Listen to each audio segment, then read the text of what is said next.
Mga Kanet 25, malaki ang bahagi ng papel sa ating buhay. Nakuha niyo po ba yun? Malaki ang bahagi ng papel sa ating buhay. Hindi po yung pagpapel ha, sa buhay ha. Pwede rin po yun, pero in a positive way dapat. Mula sa notebook ng mga estudyante natin, resibo, tapos mamili ng grocery, at maging ang mga perang ipinagbibili natin, ng mga bagay-bagay, mayroong paper materials yan. Kaya naman, hindi po nakapagtataka ang 19% humigit kumulang ng basura sa bansa ay tinatawag nating paper waste. Part ng mga paper wastage. Dahil dito, isang advokasya ang isinusulong ng Silent Beads upang makatulong na mabawasan ang basura at magkaroon ng panibagong kapakinabangan. Kasama natin ngayon si Miss Jasmine Castañeda, upcycling artist natin mula sa Silent Beads. Palakpakan po natin! Good morning po! Thank you. Ayan. Oh, Miss Jasmine, ikaw ba ay may energy na para magpaliwanag? Yes, tungkol sa Silent energized na. Beads? Alright, okay. Okay, Miss Jasmine, ano ba itong advokasya natin ng Silent Beads na sa sinasabi na katutulong daw po sa kalikasan? Yes, ito po yun. So, ang Silent Beads po kasi, nagbibigay po ito ng awareness kung saan nababawasan yung pile ng mga basura, ng mga papel na basura sa ating kapaligiran. At the same time, ginagamit namin to para na rin maging kapaki-pakinabang sa bawat isa kasi nagbibigay kami ng food dahil nalagyan to ng mga seed na pwede na rin itanim ng mga consumer. Okay. At ito pong Silent Beads ay kailan po naitatag? Naitatag to 2014. 2014, Yes, around 9 years ago. Opo. Yes po. At ano po ang ating naging naramdaman at nakitang need para itatag po ito? Kasi ang founder nito, si Miss Monique Cruz, so masyado siyang maano sa kalikasan nagki-care. So lahat ng mga bagay na pwede niyang i-save, talagang sinisave niya. Katulad na rin ng mga ganito, mga brown paper bags kasi siya nagsimula. So doon niya naisipan na bakit hindi natin gamitin? Kasi ito yung marami lagi sa paligid sa loob ng bahay. Opo. At ito pong Silent Beads nga po ay naisipan niyang itanim ang recycled brown paper bags na may mga buto ng halaman. Yes po. Paano po ba ito ginagawa and how were you able to prove na pwede po ito? Pwede po kasi wala naman pong chemicals na kasama sa paggawa ng papel. Sa tubig lang siya basically, mga tinunaw na papel, ganyan. At lalagyan siya ng buto, so kahit na anong buto ang pwede namin ilagay. Maliliit lang naman, katulad ng spinach, carrots, yung mga ganyan.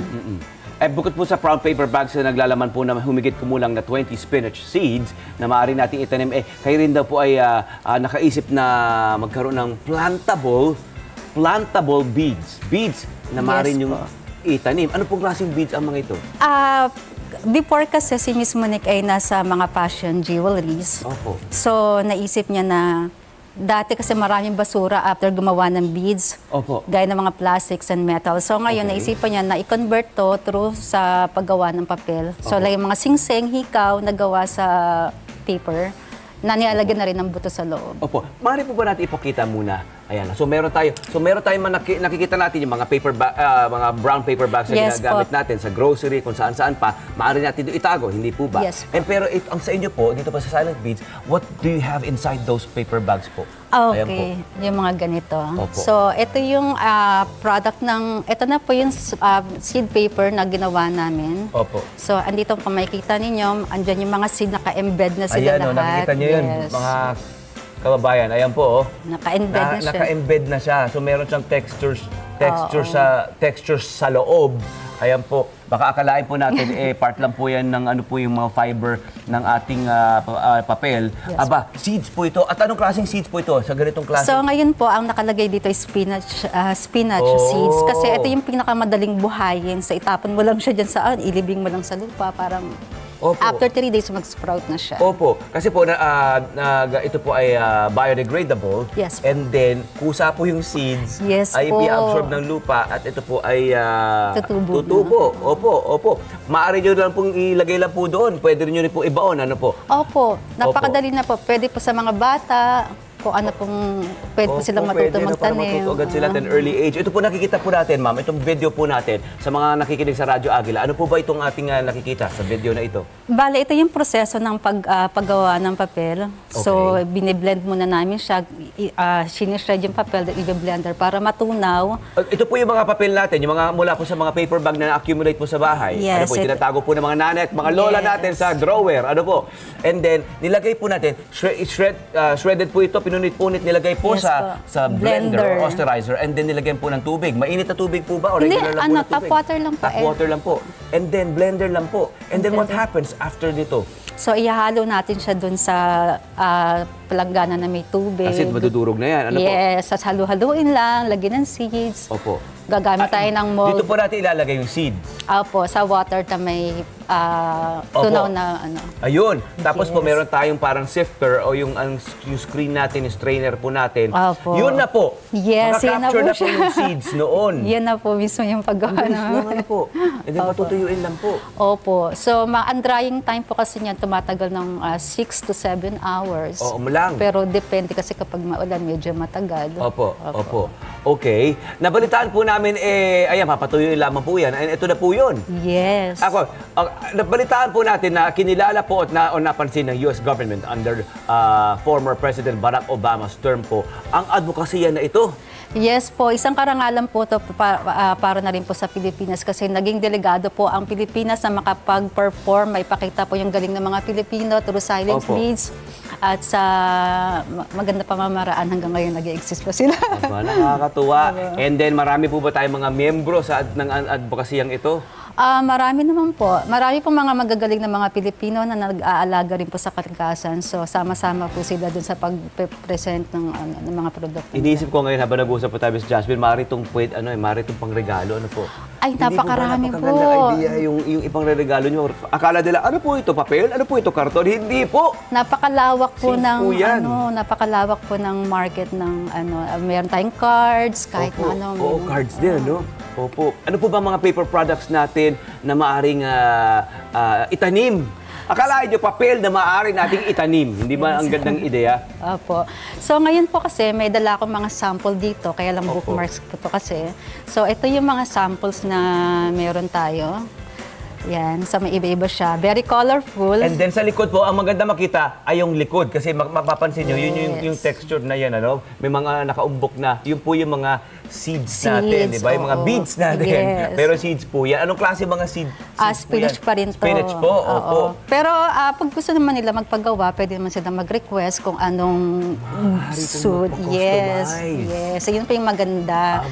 Gagawan din po sila ni Miss Monique ng design kung ano pong gusto nilang design. Katulad nito, may mga modern, kung ano pong klaseng design ng gusto po nila. Opo, kung akala nyo po, bookmarker lang po yan, diba?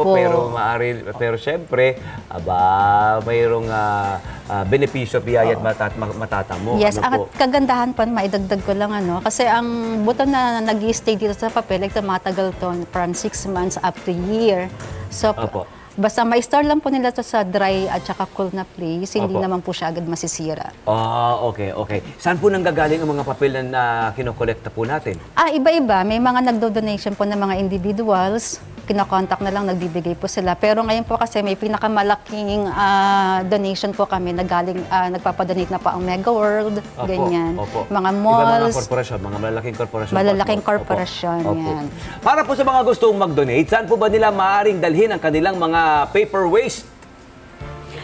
Meron tayo sa mga malls, pwede lang makita yun sa screen. I think ipapakita po natin yan. So, marami po tayo pwedeng pagdalhan. Ano po? Marami po. How about yung mga website po natin? Meron po tayo sa FB, yan Silent Beads PH. Silent Beads PH. Opo. Ganon din po sa Instagram, same thing. Ayan. Okay, sa Instagram. At may YouTube din, pag gusto lang matuto. Ayan, on YouTube and on Facebook, Silent Beads PH. Yes. Ito rin po, Silent Beads drop-off point natin. Sa Instagram, Silent Beads PH. Silent Beads drop-off point natin. Ayan po, Silent Beads headquarters. Saan po bang headquarters natin ng Silent Beads? Doon po sa may Barangay Kaligayahan sa Quezon City. Ayan. So, ayan po, sa B1L21 Dove Street. Ayan po sa St. Jude Subdivision. Ayan, sa Barangay Kaligayahan, Quezon City. Ayan po. Maraming salamat po. Maraming salamat po sa inyong oras. At ito po, may karagdagang katanungan po ang mga kababayan natin. May mga papel po ba na hindi tinatanggap? Yan po mula kay Miss Jing Ventura. Siguro po kapag nalagyan na po ng maraming oil kasi hindi na po siya magdidikit kasi mababawasan na po yung fiber ng papel. Ayan. So as much as possible po kung pwede sana yung mga dry talaga siya. Ayan, ayan. Napaka-active ng ating mga kababayan. Marami sila mga katanungan. Mga kababayan natin, gamitin niyo po yung hashtag natin. Ang hashtag pa rin po natin yung Monday First Screening, ha? Kasi po tuloy-tuloy po ang ating engagement dyan, okay? Ito po, napakaganda po talaga ng inyong advokasya, ma'am. Salamat. Pero mapupunta rin naman ito sa wala kung hindi mababawasan ang pag-aaksaya sa papel. Paano ba maiwasan ng ating mga kababayan ang wastage, ang pag-aaksaya ng ginagawa natin? Yung gagamit, tatapon, gamit, tapon. Opo. Pwede po nila itong ilagay lang sa box. Opo. Tapos pwede po silang mag-check sa Facebook namin kung sa Facebook page kung saan po malapit sila. Opo. Ipunin po nila, i-donate lang po. Pwede po yung mga notebooks, mga old books, Opo. magazines. Yan, pwede po nilang isend sa amin. Maraming salamat po, Miss Jasmine, ang Silent Beads. Palapakan naman po natin. Thank you, Napaka-noble ng inyong advokasya. Sana po lalo pa na tayong tumagal at maging successful. Salamat. At marami pa tayong ma-inspire ng mga Pilipino para po mag-recycle. At syempre, magtanim, hindi ba? Magtanim, kasi kailangan natin yun sa panahon. Di ba? Maraming salamat po, ma'am.